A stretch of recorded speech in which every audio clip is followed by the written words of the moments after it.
Le 9 mai 2011, le chef du gouvernement libéral, Jean Charest, a annoncé le Plan Nord. Un plan de 80 milliards, dont la majorité des investissements proviendrait de l'argent public. Le plan s'étirerait sur 25 ans et sur 72 % du territoire de la province. Le 4 septembre 2012, le Québec a élu le gouvernement du Parti québécois, qui avait fortement critiqué le Plan Nord des libéraux. Déjà, le premier ministre annonce qu'il ne changera rien à son plan marketing du Nord. Avec l'arrivée de Pauline Marois, le projet était renommé « Le Nord pour tous ». L'image du Plan Nord avait changé, mais pas le plan en tant que tel. Moins d'un an plus tard, le Québec a dû retourner aux urnes, et le 7 avril, un nouveau gouvernement libéral a été élu. Le ministre Philippe Couillard n'a pas hésité à annoncer son intention de relancer le Plan Nord, disant même que le Québec devrait entrer dans le gaz naturel, une fois que le Plan Nord sera terminé. Il en résultera le deuxième plus grand projet industriel au Canada après les sables bitumineux. Le plus important projet du Plan Nord en ce moment est la mine Arnaud. La mine se situerait juste en dehors de la ville de Sept-Îles et serait le plus gros projet de mine à ciel ouvert en milieu habité au Québec. Ayant grandi à Fort Assiniboine, Alberta, et Sept-Îles, Québec respectivement, mon partenaire et moi avons décidé d'explorer les conséquences nombreuses que l'exploitation minière à grande échelle peut causer sur une société.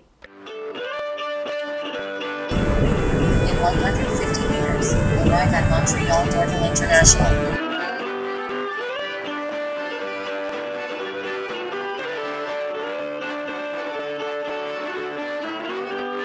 As Research Director of the Parkland Institute here in Alberta. My name is Gil McGowan. I'm president of the Alberta Federation of Labor.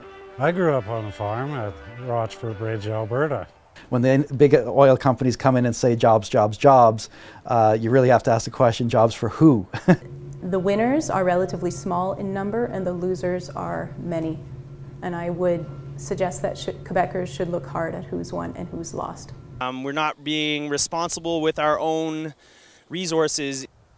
Which brings you down to kind of the base question of what is important anymore. Do we want to survive? On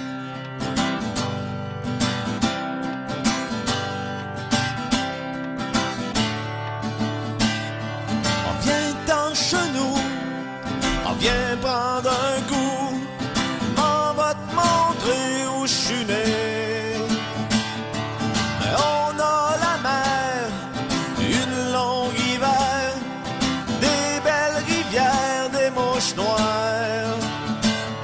C'est immense la plage, faudrait voir ça. Des kilomètres, pas un chat. Où on respire soit côte nord. Y a des soirs comme toi et soir. En cul sec, 2, 3 fort. On se pète la face sur le trottoir.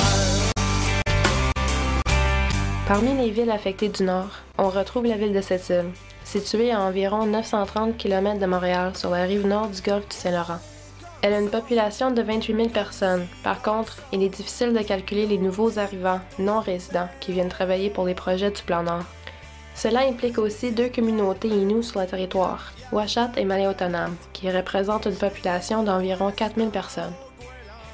La similarité des effets négatifs entre l'Alberta et le Québec sont surprenants, mais il n'est pas encore trop tard pour la Côte-Nord. Bonjour, mon nom est Doris Nadeau, je suis directeur à Transit Sept-Îles. Bonjour, mon nom c'est Dominique Jolicoeur, je suis native de Fermont, je suis maintenant ergothérapeute. Alors, mon nom c'est Jacques Gélineau, je travaille dans une mine.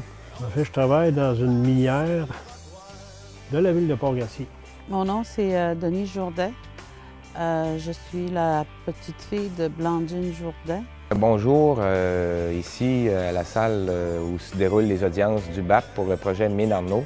Salut, bonjour. Je suis un agriculteur qui va peut-être bientôt avoir une mine d'apatite près de chez eux. Jean-François Albert, directeur général du centre d'intervention Le Rond-Point à Sept-Îles. Quand je voyais des gros avions survoler Sept-Îles, je me disais, mais qu'est-ce qui se passe? Qu'est-ce qui s'en vient? C'est quoi, là?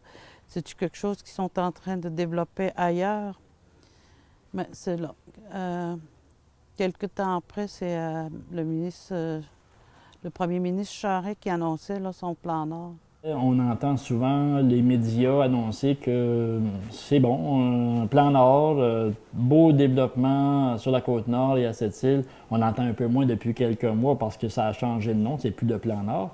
Mais il reste que c'est pas toute rose. Sept-Îles, pour nous, est la plaque tournante de ça et subit en premier lieu tous les impacts là, associés à l'industrialisation et au cycle des booms miniers et des creux miniers. En fait, je suis repartie travailler sur la Côte-Nord en finissant mes études, puis je me suis rendu compte que j'étais un peu désenchantée de la Côte-Nord, malheureusement, malgré que j'ai passé plusieurs belles années là-bas.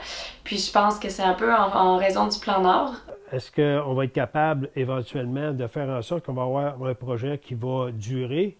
On verra dans le temps au niveau économique, mais ce sont surtout des promesses de richesse qui vont être très momentanées dans le temps et qu'à long terme, il va y avoir plutôt un appauvrissement. L'air est saturé déjà. On dit que le plus haut taux de cancer au Québec, c'est Sept-Îles. De rajouter encore une mine, je veux dire, c'est impensable. La structure ne sera même pas garantie. Leur bassin ne sera même pas étanche. Ça veut dire que l'eau va couler un peu partout à travers. Puis s'il arrive de quoi, ben j'imagine que mon jardin va être le premier à partir. Nous, on a un mandat au Centre Le Rond-Point qui est sous-régional. On doit desservir de Pentecôte à Blanc-Sablon en passant par Fermont.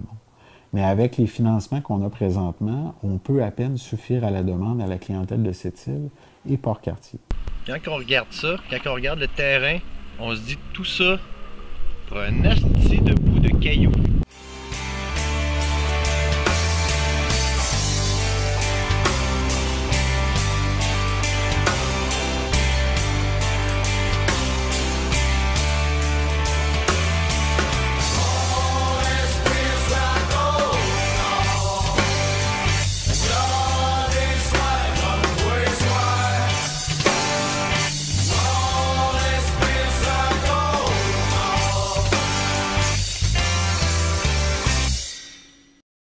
In 1886, the Geological Survey of Canada recorded the first details of the tar sands.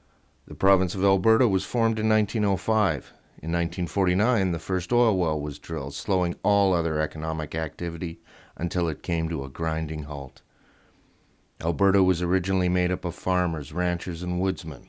Where once we provided a significant amount of the world's grain and beef, those industries now barely exist. The gentle, egalitarian prairie culture that my grandfather passed down to me is gone.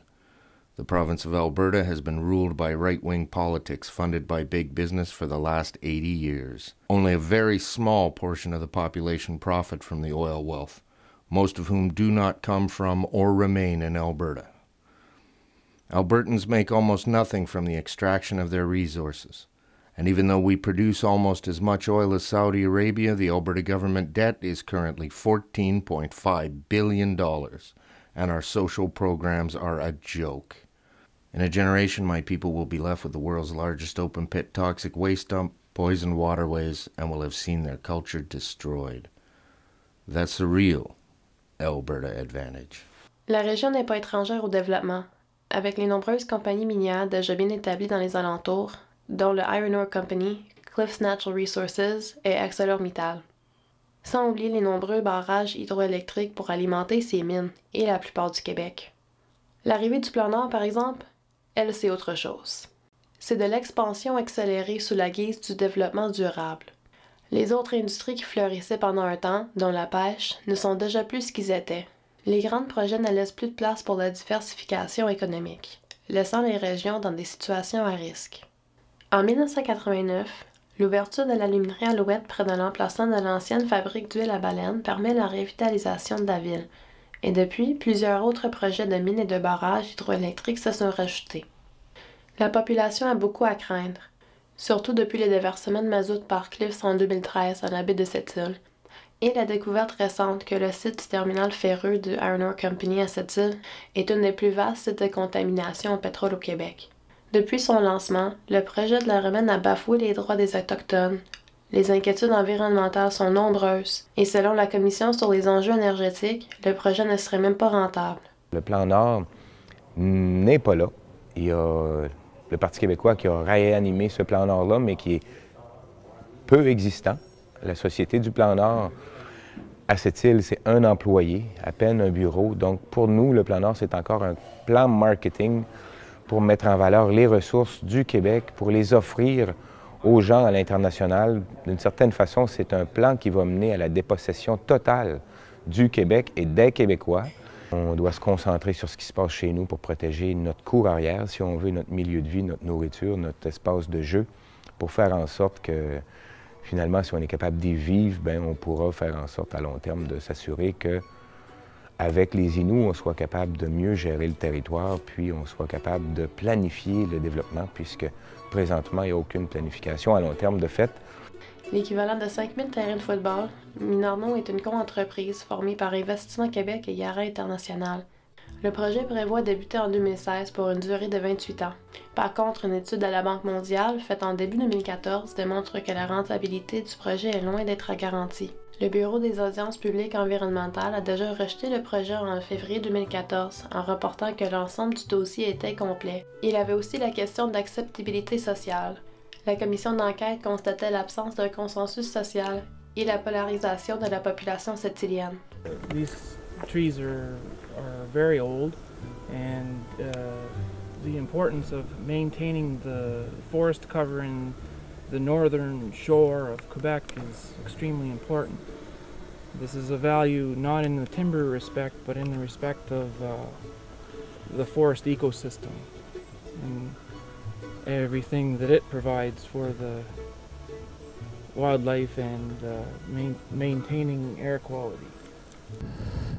I think that would mama ci sudan cha mo shani ci poni genre de wahat de ta de ta de wahat ni la mina nu ci moni genre de sta punda hope de special moni genre et ni ka blood ma ci moni genre ta stam ha bonio de sto de ko bonio na so de pesi special wahat ha bonio ne mo na do dan sini mo wa bo e wona mo yapstad mano ai ko te ta me na hanya den ko den min ko di jawab ni to plus ci mahad ni na one ni la mina nu moi ci moni genre ono de ter aspa ci moni genre me wa hat me uteno tamwe fez pas pa moni genre ode ai ko te pesi hat ta la ode eu te to de ni ci ta no wa ha ode to ode ci ta ni ni ode ci bustane ode ode ci peut-être 35 ans peut-être 좀 시다해 보군요. 네. 지스토도 된 아니 본. 집도 되다 스타프라 호흡 되다. 스tam도 되다 저거 돈도 된 아니 뭐야. 저거 뭐. 계속 때나 됐지. 우리 벤노디니 너무 스쿠스쿠도.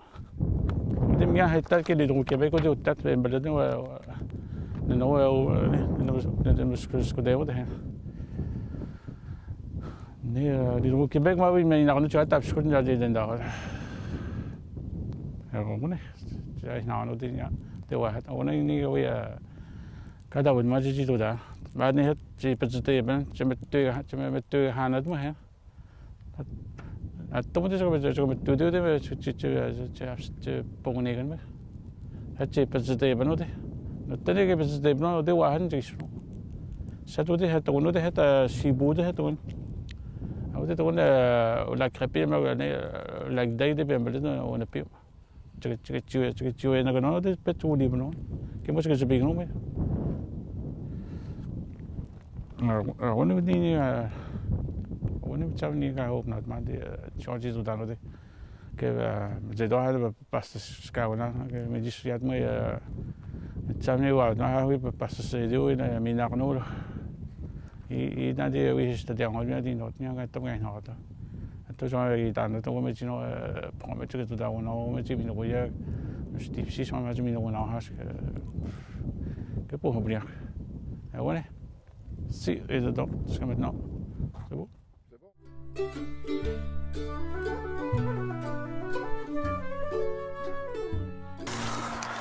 Salut, bonjour. Ça, c'est mon petit jardin au bord de l'eau.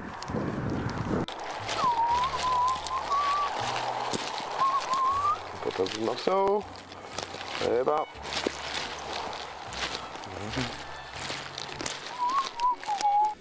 Oui, moi, je fais de l'agriculture biologique sur le bord du ruisseau Clette. Le ruisseau Clette, c'est un petit ruisseau qui a à peu près 3 mètres cubes de débit. Le faible débit du ruisseau Clette aide à la sédimentation des minéraux, ce qui fait que la végétation pousse bien. Puis là, ils veulent mettre ça à combien, vous disiez? 30 mètres cubes? Ils veulent transformer le ruisseau en rivière. Est-ce qu'ils ont pensé aux conséquences de ça?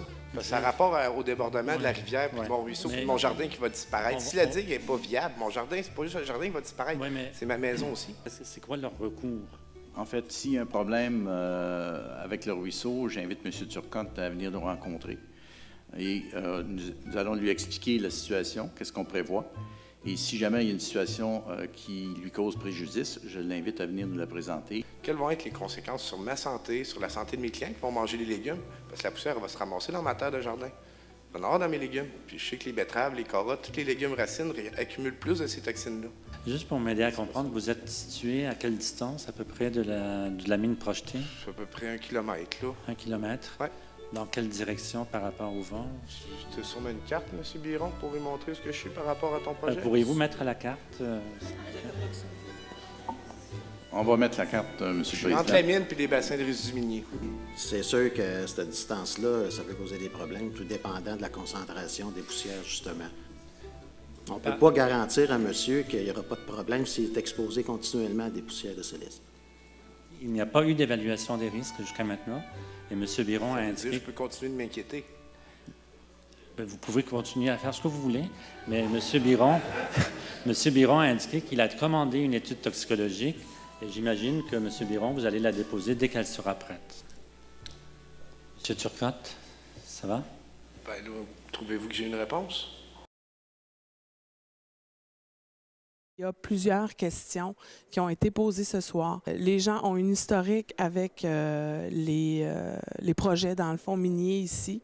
Il y a des inquiétudes, il y a des histoires qui n'ont pas été fructueuses. Par contre, Mine Arnaud vient ici avec l'intention de changer les choses. Mine Arnaud, déjà au départ, tu me semble que tu ne fais pas une mine à 7 km d'une ville de 25 000 habitants avec tout ce qui s'est passé à Malartic. On a des exemples de catastrophes. On veut faire une plus grosse mine encore proche d'une ville. En partant, je trouve que ce projet-là, évidemment, il n'y a pas d'allure pour moi. C'est indécent. C'est extrêmement triste, comme je disais tantôt, que la modélisation de la compagnie a été faite de telle sorte qu'on n'intègre pas la pollution ambiante. C'est comme si on jouait à l'autruche. C'est comme ça, il n'y a pas de pollution à peu près ici. Nous, on va en générer. Mais ici, il n'y en a presque pas. Il faut savoir ce qu'il y a dans votre milieu. Les risques sont présents et sont très mal quantifiés. Alors, quand un président de compagnie vient vous dire qu'il n'y a pas de risque pour la santé, c'est soit de l'ignorance pure et simple, soit de l'irresponsabilité ou il n'a juste pas lu les documents. On ne peut pas dire ça. Si on veut être honnête, il faut dire qu'il va y avoir des risques pour la santé. C'est certain. Donc, vous dites ni plus ni moins la compagnie de mentir. Moi, écoutez, la compagnie, je veux dire, moi, si j'étais un président de compagnie, mon but ne serait pas la santé publique, c'est faire de l'argent, c'est clair. Okay? Puis je pense que c'est ça leur but. En partant, ce projet-là demande de forts capitaux, des capitaux qui vont venir d'Investissement Québec. Donc, c'est la plupart des deniers qui vont engendrer ce projet-là proviennent de l'approche des contribuables. À ce temps, la rentabilité économique de ce projet-là n'est pas prouvée encore. Je pense qu'il y a fort à réfléchir sur le développement minier d'une part et aussi la pertinence de certains gisements miniers. Ce n'est pas qu'il faut bannir toute forme d'exploitation, mais il faut être judicieux dans le choix de l'exploitation et surtout quand on arrive dans des agglomérations urbaines. J'aimerais déposer d'abord, si vous le permettez, la commission, la pétition qui demande un référendum. C'est plus de 5000 citoyens de cette île. Ça représente à peu près la moitié des gens qui se sont présentés aux urnes pour les élections municipales. Donc, c'est considérable. Très considérable. Quand on parle de l'acceptabilité sociale, moi, j'en comprends que c'est pour aller chercher l'assentiment de la société.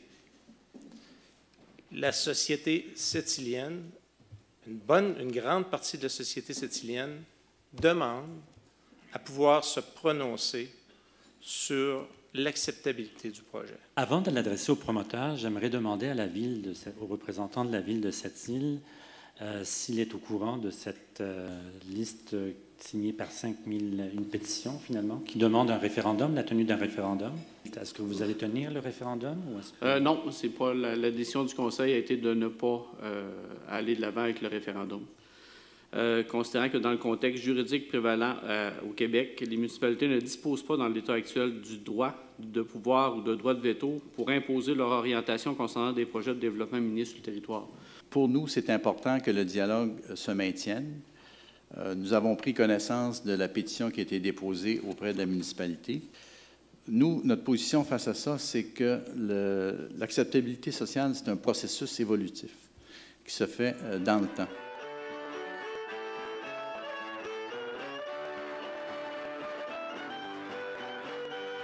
A lot of people have started to see the Canadian dollar as a petrodollar. And in our federation, we've actually studied this phenomena very closely, and we've been able to see that whenever the oil prices go up, and they have gone up quite dramatically over the last 20 or 30 years, the Canadian dollar has gone up in lockstep with the increase in the price of oil. And that's great for the producers of oil, but it's bad news for other industries that are influenced by a high Canadian dollar, especially manufacturing. Because as the dollar goes up, it makes our products that we produce here in Canada more expensive. And there's been a lot of talk about this so-called Dutch disease effect that's driven by development in the oil sands and the negative effect that it has on manufacturing in places like Ontario and Quebec. And I know that our politicians here in Alberta have sort of tried to dismiss this as a problem, but as an Alberta Labour leader and someone who's experienced this run up in the Canadian dollar firsthand and is very cognizant of the link between the higher dollar and higher prices for oil, I can tell you that this is at least one Albertan who says that this problem is real, it exists. The high dollar is very much a product of our over-reliance on not just resource development, but a focus on extraction-only resource development as opposed to value-added resource development. It's way too easy to rely on resource extraction, and particularly oil and gas, and not then say, wait a minute, we have a longer term future that requires that we be really supporting a broader range of businesses, of public activities, of all of those things that we lose sight of because we're putting all of our eggs in that one basket. We just in the spring had a retrenchment budget where programs were cut back, education was cut back, post-secondary, and yet we're giving away billions of dollars every year that could be infused into our systems to provide for all people.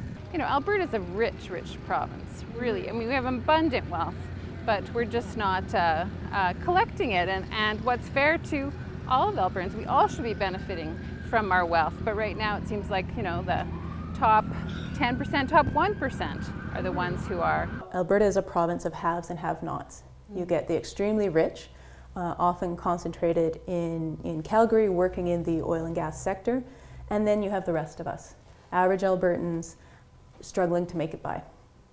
And Alberta, it should be noted, is the least equal province in Canada. We have more pronounced inequality than elsewhere. And when you're thinking about inequality, I think it's important to recognize what a number of researchers nationally and internationally have recognized lately, and that is that inequality is bad for everybody. It just doesn't harm the poorest among us. It harms everybody from across the income spectrum, and you can see that in all sorts of indicators, public health indicators. Societies that are more equal enjoy better standards of living, better quality of life for everyone, rich and poor alike. The Alberta Advantage is this idea that, this is a place where you want to come and invest. It's a place where you want to come and work because we have this wonderful economy, right, where you can get a job, etc. But I think it's because it's a much narrower kind of set of options, right? So it isn't like the world is your oyster. It's we have a particular economy with particular needs, and you have to be able to kind of shape yourself, right, to fit that. in order to make something of it, right? So, so they're a very particular set of labor needs, and this is what we need from you. You have to reshape yourself to fit that economy. Whenever the oil economy is booming in Alberta or any other oil-producing jurisdiction, there's this great sucking sound of people and resources being taken from other parts of the economy and sucked into the energy economies. And for individuals, it makes all sorts of sense because they're chasing higher income, but it often leaves other industries sort of hollowed out, and in some cases, whole communities become hollowed out. When you have a reliance on energy development, it will have negative impacts on other industries within your economy.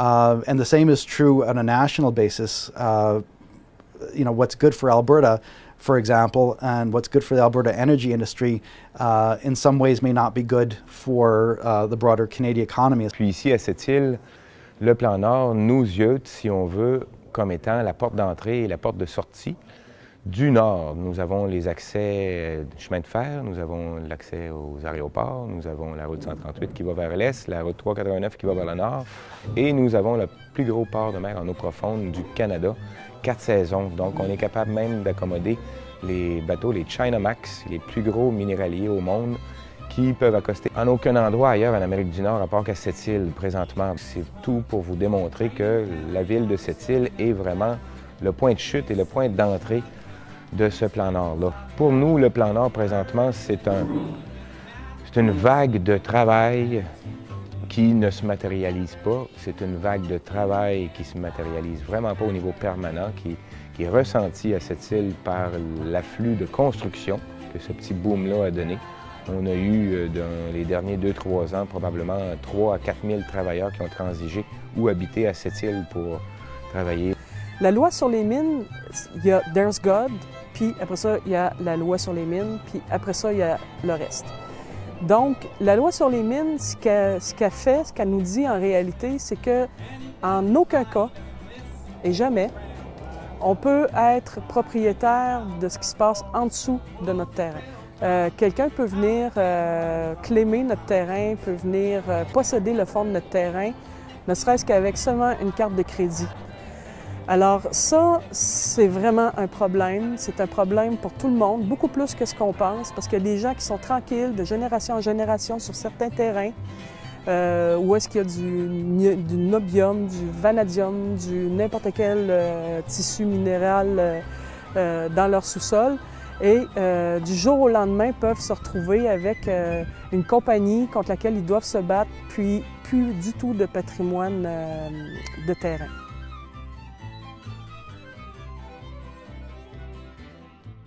On est université de Tanon, avec l'Hydro-Québec, on est bien montade no na muscuskut skutem ti tando de nami la alouette qui a dehors ai nous bruni nami la projet de romaine et tu as tellement mais haja no tomde hospital chamadet mais plus qui move nami job tabe ijan baton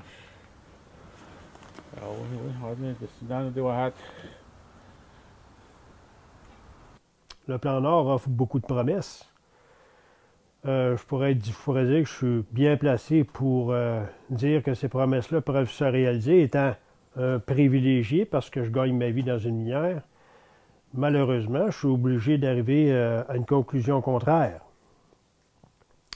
Qu'est-ce qui me fait dire ça? Bien, premièrement, je vous dirais que la mine pour laquelle je travaille est située dans la rare ville dévitalisée de la région. Les grosses minières sont des multinationales avec des structures administratives qui sont lourdes. Souvent, les bureaux chefs sont situés à l'extérieur de la région, donc très peu sensibilisés aux besoins locaux. La nouvelle mode aujourd'hui, c'est d'augmenter le tonnage pour faire diminuer les frais fixes qui sont inhérents à la main-d'œuvre. Et naturellement, la meilleure façon de faire baisser ces prix-là, c'est d'augmenter le tonnage avec le même monde. On augmente aussi la capacité portuaire, la capacité des trains de production, les crocheurs, et éventuellement, tout ça se circonscrit dans dans une dynamique d'exploitation un peu à outrance. Vous savez, dans le fer, il en reste pour à peu près 75 ans, peut-être 100 ans. Le lithium, il en resterait pour à peu près 15 ans. On en a pour quelques décennies. Alors, qu'est-ce que c'est dans l'histoire d'un univers, ça, humain, quelques décennies? En fait, c'est d'avouer qu'on a tout pris de notre vivant, qu'on n'a rien laissé aux enfants. La ville de Sept-Îles, c'est une baie où ce que les gens puisent des ressources. C'est des pêcheries d'une part, parce que Sept-Îles s'est apparu avec une industrie de pêcherie. Et ça continue à perdurer en ce moment, même si les pêcheries ne sont plus ce qu'ils étaient à l'origine. On a encore beaucoup de pêche qui s'y fait. On y va toujours selon les anciens patrons de développement. C'est du front pionnier. On sait tous que tout ça devrait changer, donc de détruire en ce moment le territoire en faisant des trous partout, avec peu d'impact, avec des ressources qui vont s'exporter vers l'extérieur pour assouvir une demande effrénée de consommation qui n'a aucun bon sens, mais ça, c'est de détruire les emplois à venir, présents et à venir. The center that serves people living on the street or experiencing homelessness in Fort McMurray, it's called the Center of Hope. People there talk to us about people who get off the bus and think they can get a job overnight, and they can't. And this is kind of the Boyle Street area. We have inner city agencies like the Boyle Street Co-op and Bissell Center, and this is where a lot of vulnerable people come to get services. A lot of people have addiction issues in this area. Sometimes newcomers or people coming from the rural areas of Alberta or other places in Canada to find employment and then don't, and then they're kind of lost because they can't afford rents, and sometimes they end up in this area of the city. Hello, my name's Alan Freeman. I'm from Toronto, Ontario. I came out here to Calgary hoping for the land of prosperity. I'm living in a shelter. I'm working for temp agencies. I can't afford my own place, can't find my own place. Working as hard as I can and barely living. Donc, à Sept-Îles, à quelques 100 km de Québec ou Montréal, on voit arriver des gens sur la seule autobus qui arrive ici une fois par jour, c'est à 8h20 le soir. On voit arriver des gens qui viennent travailler pour le plan Nord. On sait très bien que le plan Nord, ça n'a pas d'adresse, c'est un plan. Alors, pour nous, travailler pour le plan Nord, ces gens-là cognent à la porte de Transit Sept-Îles. Ils sont sans sous. C'est des gens qui avaient des problèmes à l'extérieur de Sept-Îles et qui pensent qu'en venant travailler pour le plan Nord, vont régler tous leurs problèmes sociaux et de vie personnelle. On doit les héberger quelques jours, le temps de les remettre sur la rail. En hiver, parfois, on a moins 40. On n'a pas de métro, on n'a pas de bouche d'égout où il sort de la chaleur. On n'a pas d'endroit où ces gens-là peuvent coucher. Donc, c'est à Sept-Îles, c'est au Transit Sept-Îles que ces gens-là doivent coucher. C'est sûr que dans la région, l'itinérance est quelque peu cachée, quelque peu tabou. Elle est moins visible, comme dans les grands centres, que ce soit à Québec, Montréal. Il y a beaucoup de phénomènes de couchsurfing. Ça peut faire quelques jours, mais après un certain temps, les gens ont quand même besoin de leur intimité. Donc, cette problématique-là, on la voit de plus en plus. Nous, on a un service de soupe populaire ici pour aider la population à boucler leur fin de mois.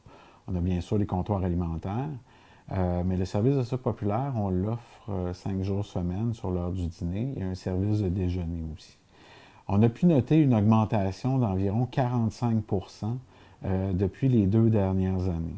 Donc, ça fait plus de 4 500 à 5 000 personnes à nourrir à chaque semaine. Donc, ça fait énorme pour une région comme Sept-Îles qui compte une population d'environ 27 000 personnes. Cette augmentation-là peut être notée. Aussi, une augmentation au niveau de l'aide directe alimentaire, c'est-à-dire d'offrir de la nourriture pour que les gens puissent l'amener à la maison.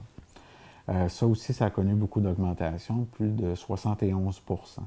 Donc, il y a plus de 1000 personnes qu'on a aidées au fil de la dernière année.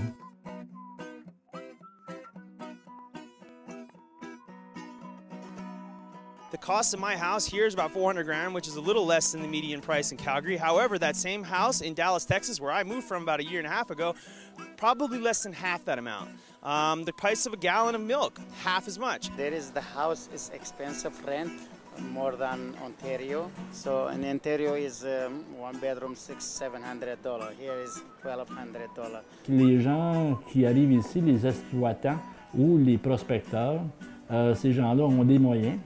Et puis, étant donné qu'ils ont les moyens, ils créent une présence à cette île en grand nombre du fait que les hôtels, les appartements, les logements sont loués à grands frais parce que ces gens-là ont les moyens de payer les frais pour des logements qui étaient d'ordre assez normal avant 2009. Un 4,5 qui pouvait coûter 500 jusqu'à 600 se loue aujourd'hui entre 900 et 1500. Des 3,5 à 700 des chambres à 150 à 200 par semaine. Et il y a aussi ce phénomène de chambreurs au niveau du travail, donc des chambres seulement pour travailleurs. C'est aucune conscience sociale, les gens profitent de ça. 200 pièces par semaine, une chambre pour 2 personnes, dans la même chambre, 200 pièces par semaine par personne. Là, ça fait 400 pièces par semaine pour une chambre à 2. Il y a de l'abus, de l'abus. C'est qui sert ces gens-là? C'est qui lave les draps dans les hôtels, qui travaille dans les restaurants, dans les cuisines, à petit salaire, à 10, 12, 15 piastres de l'heure pour un chef cuisinier? Hey, wow, 15 piastres. McDonald's, tu peux travailler pour 15 piastres, mais là, les Philippins qui viennent, il n'y a même plus... Les jeunes ne veulent même plus travailler à 15 piastres de l'heure. C'est incroyable. Tu ne peux pas te loger si tu fais 15 piastres de l'heure. Qui peut se loger à ce prix-là? Moi, je peux même pas. Moi, je suis obligée de rester ici à l'auberge. Pas capable de me payer un loyer, c'est ridicule. Tu as un 4,5 pour 1300, pas chauffé, pas éclairé. Voyons donc, c'est logique. Tu es à Sept-Îles, tu n'es pas à Beauport, à 2 minutes de Québec et tout. Tu es à 8 heures de la plus grande ville. Tu dis, le monde est malade. Des maisons mobiles à 250 000. Puis même travailler à l'Ouest, si tu t'achètes un affaire de même, puis ça, tu t'en sors pas quand même. J'ai acheté, moi, une maison en 97. Je vais me donner un exemple, c'est le meilleur exemple que j'ai payé en bas de 100 000, 97 000 en 97. C'est facile à se rappeler. Et puis, je sais très bien que l'an passé, à fin d'année 2012, j'aurais pu vendre ma maison au-delà de 300 000 puis ça, l'augmentation n'est pas venue graduellement en l'espace de 97 à 2012. Elle est venue réellement depuis 2009. Tout d'un coup, un salaire de 12 ou 15 de l'heure ne suffit plus à payer un logement décent et abordable, ne suffit plus à payer le panier d'épicerie qui est en augmentation exponentielle. Et puis, tout d'un coup, ces gens-là croient que la seule façon de s'en sortir, c'est de s'en aller de cette île. C'est ce qui s'est produit, c'est ce qui se produit encore. Pour nous, le Plan Nord, ça a été une réalité qui est un boom de construction qui a nui vraiment là, à la populace de cette île, puisque la classe pauvre a dû s'expatrier, puisque les loyers, l'hébergement, la nourriture est tellement cher qu'on n'a plus les moyens, là, quand on est à très faible revenu, de vivre à cette île. La place a été prise par des contracteurs qui ont loué et acheté des maisons pour leurs employés qui avaient transigé par ici. Ça fait en sorte que le prix des maisons est monté d'environ 75 % dans les derniers 2 ans. Ce qui fait en sorte que les gens de cette île, les jeunes comme mes enfants, ne pourront pas avoir accès à une propriété, en plus de voir leur territoire massacré et dépossédé. Leur milieu de vie est rendu pratiquement inaccessible. La population qui vit à cette île, bien, ces gens-là étaient à cette île bien avant le fameux annonce du Plan Nord. Et puis, on n'a pas considéré leur opinion, on ne leur a pas demandé de la façon que ça se fait. Je pense que de nos jours, quand on veut explorer ou exploiter la concertation des gens du milieu, c'est archi important. Ça ne veut pas dire nécessairement que ça va être négatif, mais il faut commencer par se respecter et respecter les gens qui vivent dans une communauté. C'est ce qui n'a pas été fait. We have a high dropout rate among high school students. In fact, it's the highest in the country. And that may seem kind of counterintuitive because we have a strong economy. You think people will be going to school in order to train for jobs. But the reality is that when especially for male high school students, when they can drop out of school, get a job as a laborer and make $80,000 or $90,000 a year, there's a huge financial incentive not to continue their education.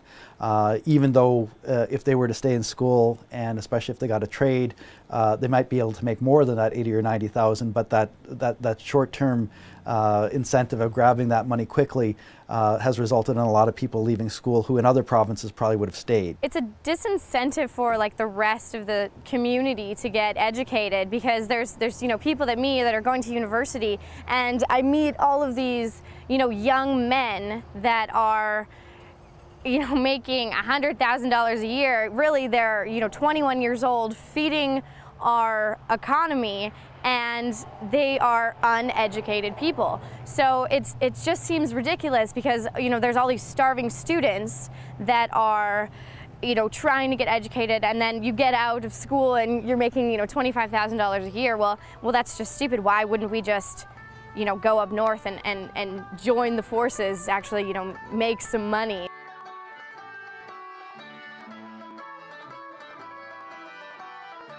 So from small-time farming, I underwent lots of work in the oil patch.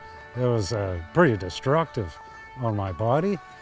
I made a lot of money, sure, but it was long distances to get to Fort McMurray from where I'm living, 100 miles from Edmonton.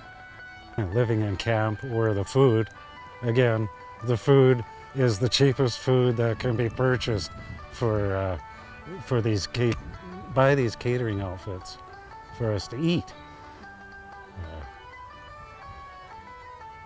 I sure miss my own produce that I raise.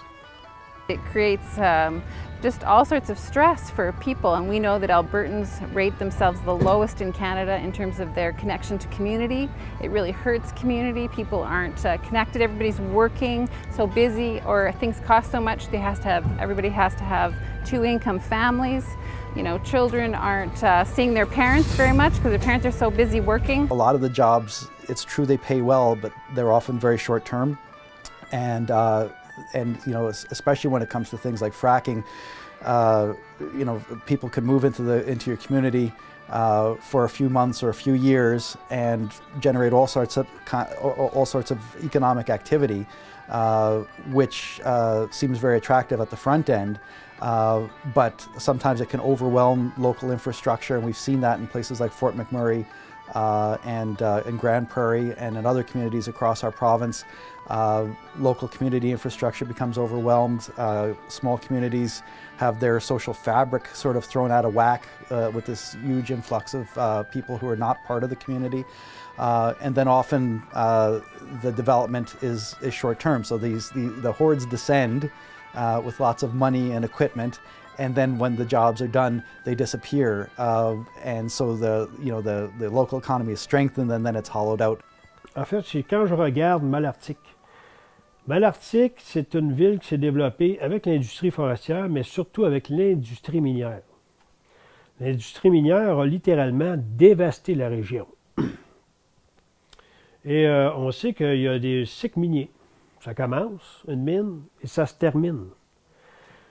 Or, quand Malartic a vu la mine se tarir, c'est devenu une zone non seulement dévitalisée, mais avec aucune possibilité de développement futur.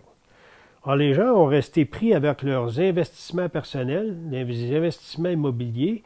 Les commerçants, la même chose, ont resté avec le commerce. La plupart ont fermé.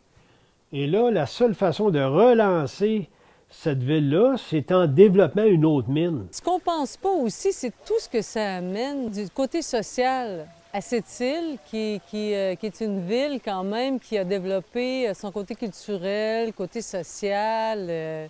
Les gens aiment ça, trouvent ça beau, la Côte-Nord, c'est beau cette île. On ne pense pas à tout ce côté-là qui est tellement important, qui s'est créé ici à cette île, toute la vie hors mine, une autre forme de pensée qu'on peut gagner notre vie juste à travailler dans les mines. Il y a plein de choses à développer. Je trouve que c'est arrêter le développement si on fait ça, c'est arrêter tous les jeunes qui veulent revenir s'installer ici en région pour faire d'autres sortes de projets. C'est pas tout le monde qui veut faire 100 000 $ par année. C'est pas tout le monde. Il faut apporter, il y a d'autres mentalités ici qu'il faut respecter. Il faut respecter ça. When we started to do our research, we realized that people had different relationships to the place. People who had lived there a long time, some of them since the 60s and 70s, and that first big boom, said, you know what, this place is changing. We love this place, but it's changing before our eyes, not only in terms of just the influx of people, the stress on highways, the stress on people, the stress on living spaces. You drive down the street and there are 4 trucks parked in every single driveway.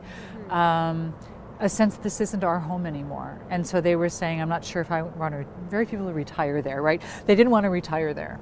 Then there were people who were more mobile workers who were like, I will never call this place home. This is simply a place to work. I'm here to make money and get out. Le lien qui est intéressant entre Fort McMurray et cette île, il est quand même assez facile à faire au niveau des problèmes sociaux qui ont été émergents. Et en même temps, la réaction des élus, qui, ma foi, depuis les dernières élections, se fait encore un peu attendre. Il y a quand même des progressions qui se font, mais je pense que ce serait intéressant, et on a quand même de l'éducation à faire, à apprendre de ce qui s'est passé à Fort McMurray. Nous, on en parle depuis environ 5 à 8 ans de cette problématique-là qui est survenue, de l'émergence des problématiques sociaux, des problématiques de logement, problématiques au niveau des garderies, milieu scolaire, milieu de la santé. Donc, avant, je pense, tout développement, grand développement qui pourrait se passer dans notre région, il faut observer ces choses-là au niveau social qui sont extrêmement importantes. Parce qu'il faut s'assurer que tous les gens qui sont en place reçoivent des bons services.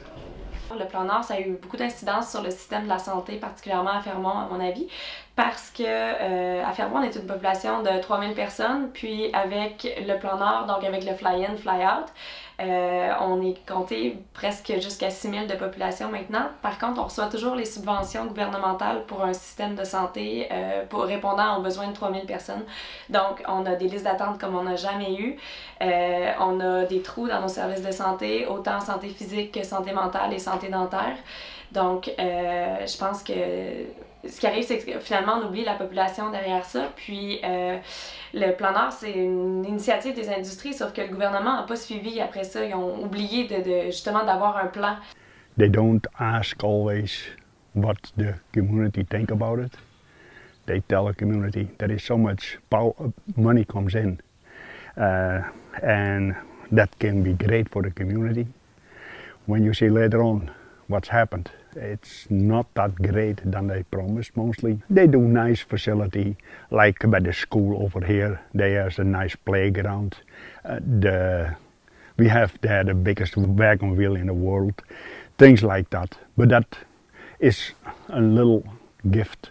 But it's a change that is coming is more affect the community than those little things that they give us. We have to adjust it, that they don't take over, that we have some things to say about our own lives and keep it on a way how we like it.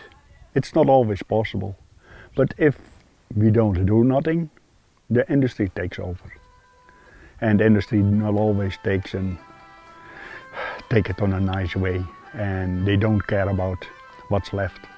Look to Detroit, but the best industrial city of the US for quite a few years ago. And what's now? It's a broke town and a ghost town.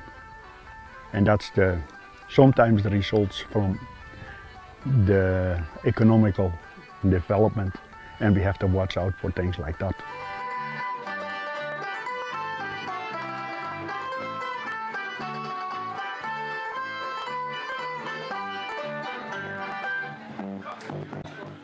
We would often say to people, if you have drug or alcohol addiction, don't stay here, because it will be very difficult for you to stay clean, because it's just too readily available. When it comes to STDs, for example, and STIs, there's been studies on the ways in which those have traveled then to home communities. So in Newfoundland and the eastern provinces, Atlantic provinces, so higher rates of STDs there, and again, we don't have direct causalities, but there is interesting questions about, and people looking at the correlations of people traveling back and forth and carrying those into different communities, which is just, I think, one example of the ways in which issues there radiate out in multiple ways. Au niveau de la consommation, ici à Sept-Îles, est-ce qu'elle est en augmentation?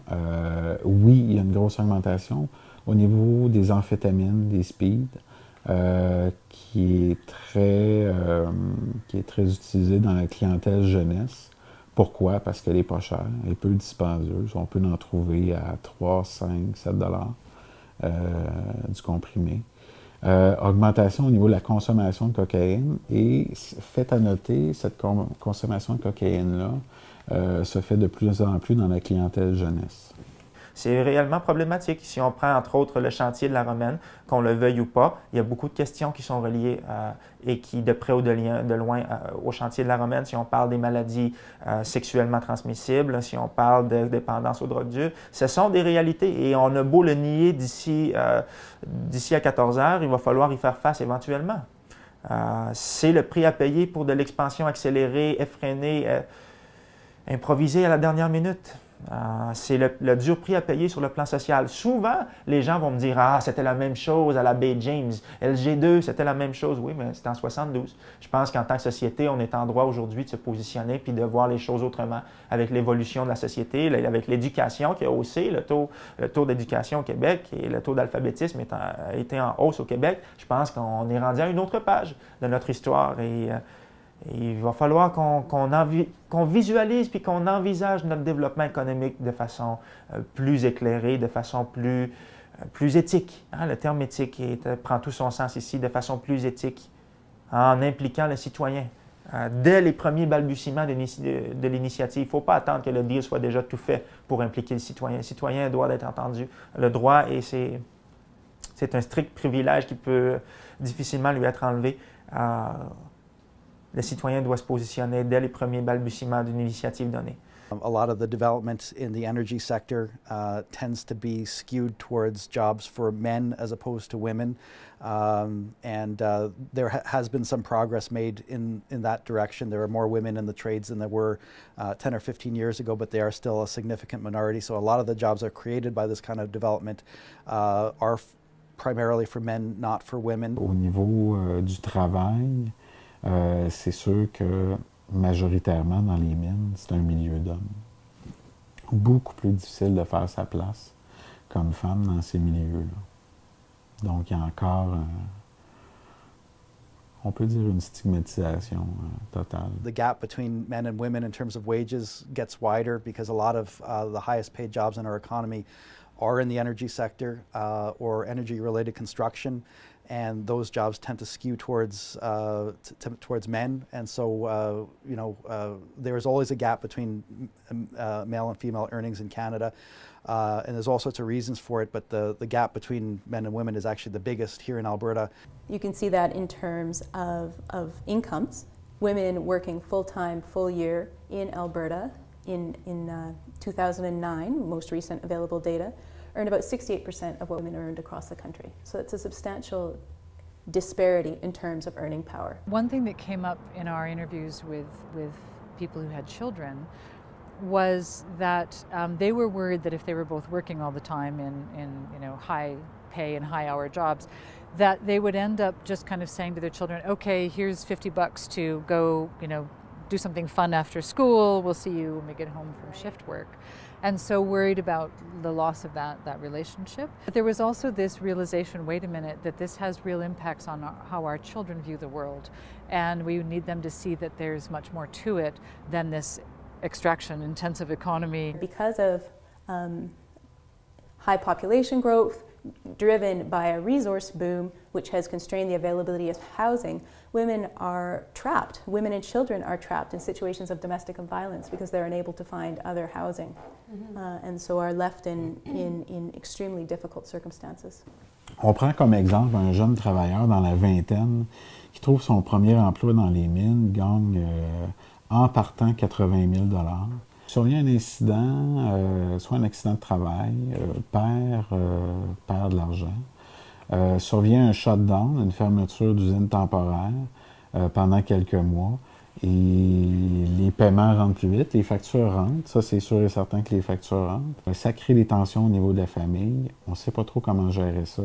Il peut arriver de la violence conjugale. Le mari peut être appelé à sortir de la maison. Problématique de logement, on est à 0,6 %. Donc, cette personne-là peut se retrouver à la rue, comme la femme peut se retrouver à la rue avec son enfant. Et là, ça devient problématique. And that kind of work just creates so much havoc on the family, or they have to travel large distances. Maybe they're flying up to Fort McMurray to do that. So it really is it's a burden on the family and the parent that's staying at home, usually a woman, looking after her children. It's really a challenge. Fermont ont eu une problématique au niveau des dernières années. C'est qu'il y a eu, le lac Bloom, ça a apporté énormément de travailleurs de sexe masculin. Donc, ils sont ramassés avec une population masculine qui était énorme. Et il y a eu un phénomène d'intimidation qui se faisait chez les femmes qui vivaient là-bas. Juste un exemple, se promener dans le mur à l'intérieur, aller faire son épicerie, puis se faire siffler par une gang de gars. Habituellement, ils ne voyaient pas ça. Mais aujourd'hui, ils voient de plus en plus. Se faire offrir de l'argent pour des services sexuels, ça s'est vu aussi. Il y a un peu de l'aveuglement volontaire par rapport aux élus là-bas, mais ça en est devenu une problématique. Puis il y a quand même un virement dans la population de Fermont, c'est-à-dire qu'il y a beaucoup plus de jeunes hommes qui ne connaissent pas Fermont et qui connaissent pas la dynamique de région non plus, puis qui arrivent avec parfois des préjugés, puis parfois des attitudes qui sont négatives. Donc maintenant, on a affaire beaucoup plus à des gestes de violence qu'on n'avait pas avant. Il y a eu des cas d'agression sexuelle maintenant, de répertoriés, choses qu'il n'y avait pas avant non plus. Donc maintenant, tu sais, quand je vais au bar, puis que je reviens à 3 h du matin, je fais le moins sécure dans ma propre ville pour revenir à pied comme j'ai toujours fait, alors que tout est tellement proche. Donc, point de vue populationnel, vraiment, les choses ont changé. Puis, en y retournant, en vivant là-bas avec mes yeux d'adulte, je me suis rendu compte que c'était pas nécessairement le genre d'environnement que je voulais offrir à mes enfants. Autant moi, j'ai été chanceuse d'être élevée là-dedans. For this documentary, we tried to take both sides of the story. We requested interviews with the Premier of Alberta's office. She informed us that she was too busy because she was dealing with the flood. In reality, she was in Quebec City speaking with Pauline Marois on the biggest energy program started in Alberta in the last 40 years. This is what a government of an oil state looks like.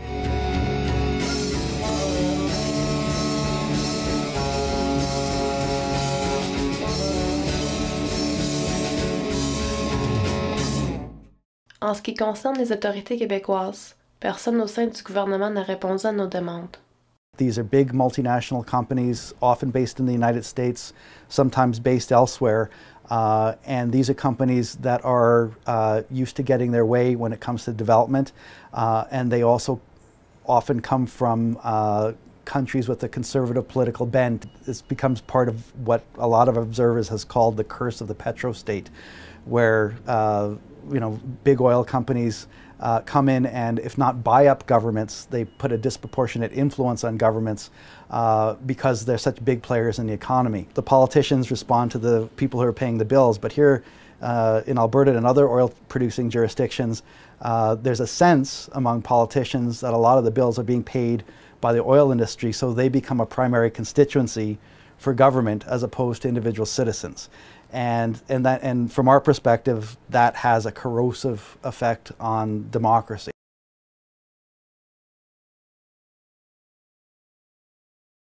Ici, à Ouachat, Maliotenam, lorsque je retournais en forêt et que mon père m'expliquait qu'ici, il y avait des camps à telle et telle époque et que ma famille a vécu, il n'y avait pas une autoroute. Il me parle souvent d'une autoroute en forêt parce que les compagnies minières ou les compagnies forestières ont créé des routes où ce que le monde peut accéder et c'est plus facile pour voler dans les chalets. Bref, lorsque l'on retourne par chez moi, souvent mon père m'introduisait à cette pensée-là au niveau de l'extraction des ressources naturelles, puis les compagnies qui venaient, puis qui s'appropriaient, qui détruisaient le visage du terrain, des territoires qui ont été habités. Mon père a vécu 25 ans en forêt, fait que c'est sûr qu'il connaît son coin. Lorsqu'on retourne là-bas, ça lui tire les larmes, c'en est grave. Puis on parle de 107 000 au nord de Port-Cartier, on parle des territoires vraiment loin, mais défigurés.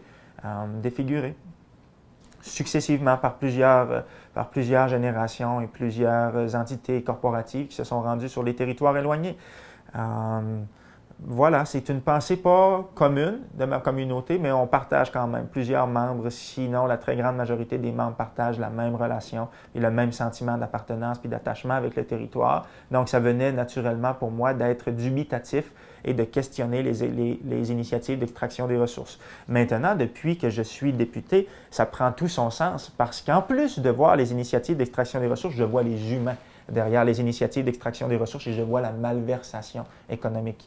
C'est le nouveau terme en vogue et je ne cesserai de le marteler. Parce que derrière ces initiatives, les mines n'apparaissent pas seules. Ce n'est pas auto-opéré, auto-géré avec des automates à l'intérieur. C'est des humains. C'est des humains qui sont arrivistes. C'est des humains qui penchent vers le mercantilisme véritablement malsain.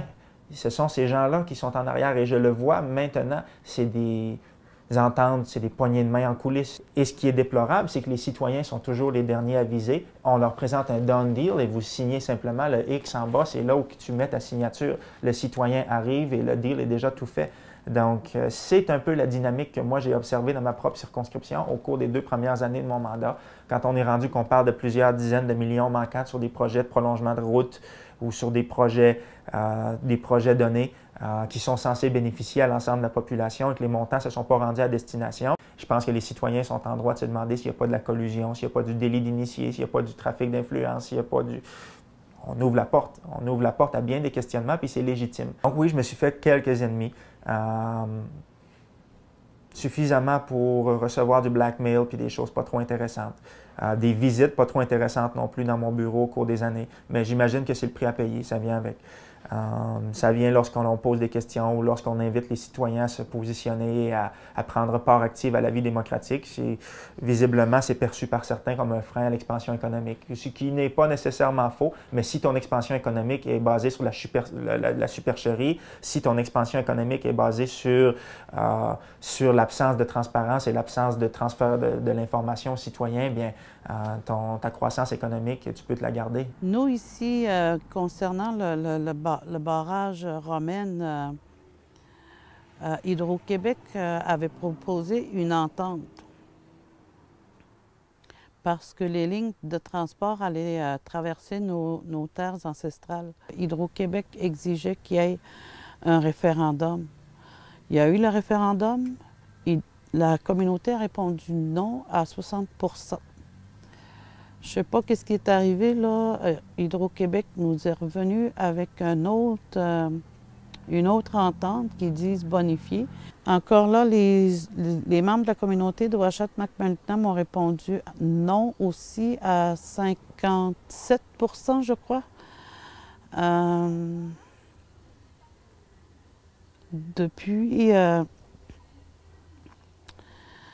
Depuis, ben, il n'y a pas eu d'autres nouvelles de Hydro-Québec jusqu'au moment où on a su que Hydro-Québec poursuivait quand même ses lignes de transport.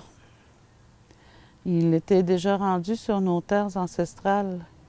Puis il y a eu un blocus en mars 2012 pour dénoncer l'attitude d'Hydro-Québec qui ne respectait pas là, notre volonté. Le blocus s'est poursuivi là, dans l'ordre des choses. Tout ce qu'on interdisait, c'est les véhicules lourds qui se rendaient au chantier La Romaine.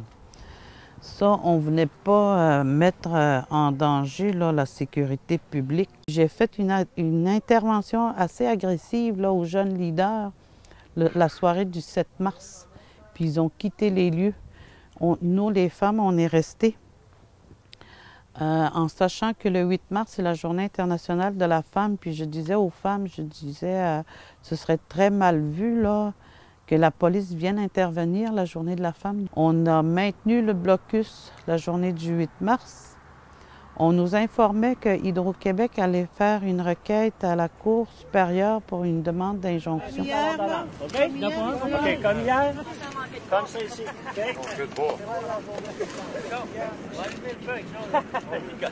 OK, je vous remercie. Bye-bye. La dite injonction ordonne aux défendeurs de s'abstenir de bloquer ou de nuire de quelque façon que ce soit au libre passage des personnes et des véhicules sur la 138. J'avais tenté de maintenir le blocus là, tout en respectant les lois canadiennes puis les lois québécoises, mais il y a eu une intervention policière de la SQ. Si vous n'obéissez pas à cet ordre, nous devrons utiliser les moyens nécessaires pour disperser la foule, y compris le recours au gaz lacrymogène.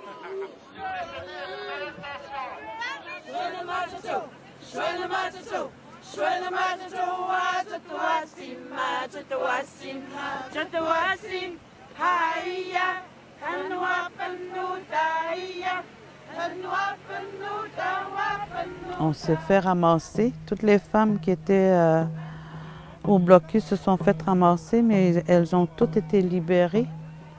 Sauf moi et Pachot-Pilot, nous avons passé la fin de semaine en prison pour comparaître devant un juge le jeudi, nous donnant nos conditions de libération. Je ne suis pas encore coupable de rien, là. On me colle 3 accusations criminelles.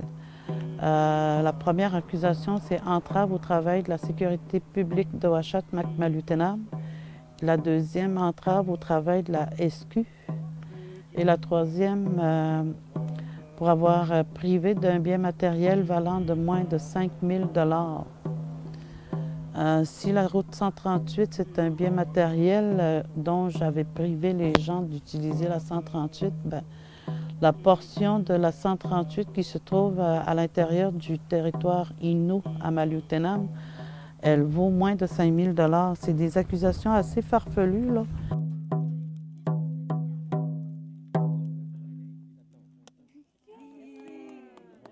En novembre 2013 ont eu lieu les élections municipales et le citoyen Régent Porlier, qui avait présenté la pétition demandant un référendum au BAP, fut élu maire de cette île. Moi, l'essentiel, c'était que les gens puissent dire leur mot dans tout ça. Je trouvais trop important les enjeux. On parle quand même d'un projet majeur ici, tout près de la ville. Puis c'est les impacts de toutes sortes d'impacts. Des impacts économiques, impacts sociaux, environnementaux. Moi, j'ai toujours cru dans l'intelligence des gens. Puis je me disais, bon, ben bien informer les gens, là, ils vont être en mesure de prendre une décision éclairée, une décision qui sera la leur. C'était le but de la demande de référendum. Je vais être bien honnête avec vous. Moi, je vois et je comprends toute la pression des élus. La pression, il y a une pression économique qui est extrêmement forte sur les élus, qui fait en sorte que... Et l'appareil économique est très puissant, là, je crois de plus en plus puissant de toute façon, ce qui fait en sorte qu'on a de la difficulté à prendre un pas de recul et à demeurer objectif. Je suis convaincu que tous les élus sentent cette pression-là d'une façon ou d'une autre. C'est ce qui m'inquiète le plus, honnêtement. C'est vraiment ce côté-là. Les gens sont en mode panique. Aussitôt que l'économie fléchit un petit peu, je peux vous dire que tout ce qui regarde l'environnement puis le côté plus social prend le côté rapidement parce qu'il faut rapidement ramener ça sur le dossier économique. Il faut faire quelque chose parce que là, ça va mal. Et ça ne prend pas une grosse variation de l'économie pour tomber dans ce mode-là. Je peux vous le dire, j'en suis témoin. Moi, je pense que beaucoup de choses sont dirigées par l'économie uniquement et avec beaucoup d'improvisation, beaucoup d'anarchie. Et je pense que ça nous dirige tout droit vers la faillite, là, que ce soit municipale, provinciale, fédérale. C'est une économie qui est dirigée aux 4 ans, qui est réajustée aux 4 ans. Et là, les promesses débarquent les unes après les autres. Là, on est tout près d'une campagne électorale. Là. C'est à la veille de se déclencher. Puis, qu'est-ce qu'on voit? Le même scénario encore. Les gens débarquent bon, bien, qu'est-ce qu'on va leur promettre? Comme si les dossiers, ils ne les connaissaient pas. C'est des dossiers qui sont là depuis des années, des décennies parfois. Puis là, on vient chercher la liste d'épicerie pour dire, bon, mais OK, on va faire ça, c'est ça que vous avez besoin. Puis on nous donne même les réponses d'avance, mais ça dure le temps des élections. Ensuite, il faut essayer d'accrocher tout ça.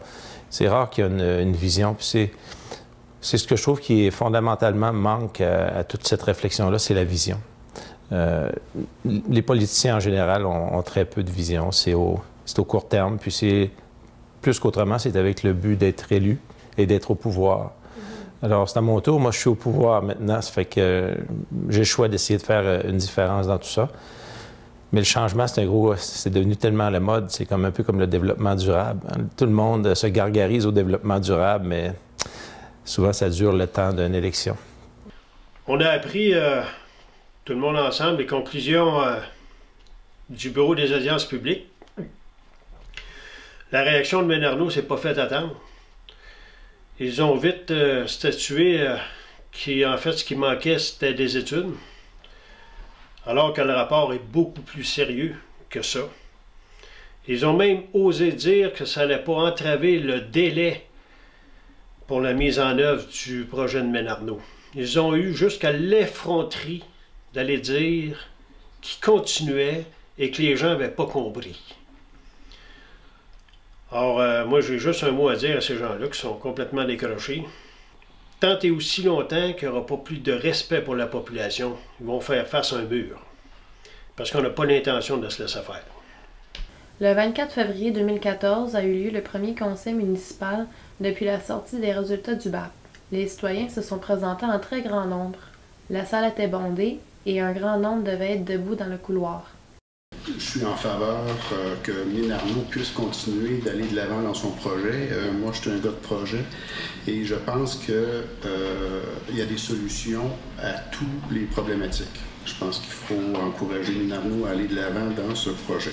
C'est clair pour moi qu'une ville où est-ce que je vais habiter, où est-ce que je vais élever mes enfants et mes petits-enfants, ça doit être une ville en santé. Mais pour moi, c'est clair aussi que la santé passe par la santé économique.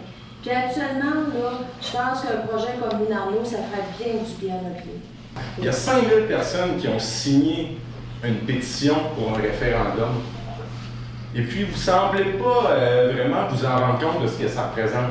Vous ne représentez pas la Chambre de commerce, vous représentez une vingtaine de mille citoyens. S'il vous plaît, ne l'oubliez pas. Merci, bonne soirée. Le Salon du Plan Nord que nous allons ouvrir aujourd'hui, qui est déjà très populaire, les gens courent de partout pour entrer.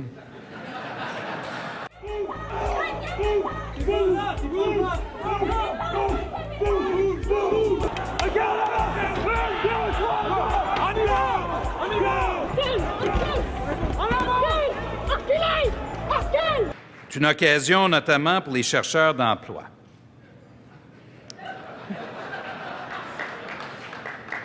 Alors, à ceux qui frappaient à notre porte ce matin, on pourra leur offrir un emploi dans le Nord autant que possible.